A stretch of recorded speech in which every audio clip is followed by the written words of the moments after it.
എല്ലാ പ്രിയപ്പെട്ടവർക്കും പുസ്തക പരിചയത്തിലേക്ക് ഹൃദ്യമായ സ്വാഗതം. ഞാൻ സുരേന്ദ്രൻ പുത്തഞ്ചേരി. ഇന്നത്തെ പുസ്തക പരിചയത്തിൽ അതിമനോഹരമായ ഒരു രാഷ്ട്രീയ നോവൽ പരിചയപ്പെടുത്തുകയാണ്. തിളച്ചുമറിഞ്ഞ ഒരു കാലത്തെക്കുറിച്ച്. കനൽ കൊച്ചി എന്ന അതിമനോഹരമായ നോവൽ ജോൺ ഫെർണാണ്ടസിൻ്റെ രചനയിൽ കറൻറ്റ് ബുക്സ് പുറത്തിറക്കിയിട്ടുള്ള ഈ പുസ്തകത്തിൻ്റെ വില 220 രൂപയാണ്.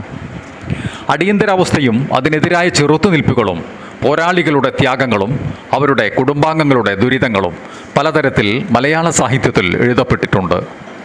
ആ കാലത്തിൻ്റെ മറ്റൊരു ആവിഷ്കാരം പുതുമകളോടെ അവതരിപ്പിക്കുന്നതാണ് നാടകകൃത്തായി പേരെടുത്ത ജോൺ ഫെർണാണ്ടസിൻ്റെ രണ്ടാമത്തെ നോവൽ കനൽ കൊച്ചി.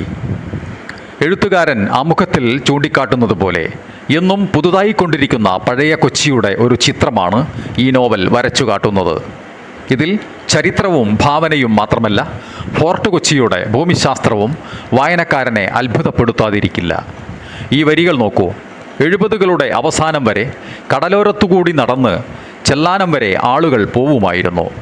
മത്സ്യത്തൊഴിലാളികളുടെ കോളനിയും ബീച്ച് റോഡും കടന്ന് കണ്ണമാലിയിലെത്തി ചെല്ലാനം വഴി ചിലരെങ്കിലും ആർത്തുങ്കൽ പള്ളി വരെ തീർത്ഥയാത്ര നടത്തുമായിരുന്നു. ധീരോദാത്തമായ യുവതയുടെ സ്മരണ പുസ്തകം എന്നാണ് ഇതിൻ്റെ അവതാരിക എഴുത്തുകാരൻ വിനോദ് കൃഷ്ണ ഈ നോവലിനെ വിശേഷിപ്പിച്ചിരിക്കുന്നത്. വസന്തത്തിൻ്റെ ഇടിമുഴക്കങ്ങൾ സൃഷ്ടിച്ച അക്കാലത്തിൻ്റെ ആവേശത്തിൽ ആത്മാർത്ഥതയും സത്യസന്ധതയും കൈമുതലാക്കി വ്യവസ്ഥയ്ക്കെതിരെ പോരാടാനിറങ്ങിയ ഒരുപറ്റം യുവാക്കളുടെ ധീരജീവിതം ഈ നോവലിൽ വിവരിക്കുന്നു. അവരുടെ നായകൻ്റെ ദുരന്ത കഥ അന്വേഷിച്ച് പിൽക്കാലത്ത് ഒരു പത്രപ്രവർത്തകൻ നടത്തിയ അന്വേഷണ യാത്രയിൽ പുതിയ കൊച്ചിയും കടന്നു വരികയാണ്.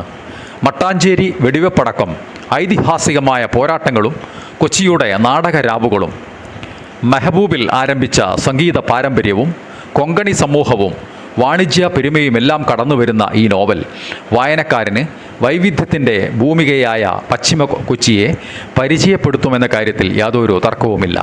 തീർച്ചയായും ഓരോ മലയാളിയും വായിച്ചിരിക്കേണ്ടുന്ന നോവലാകുന്നു കനൽ കൊച്ചി. നന്ദി.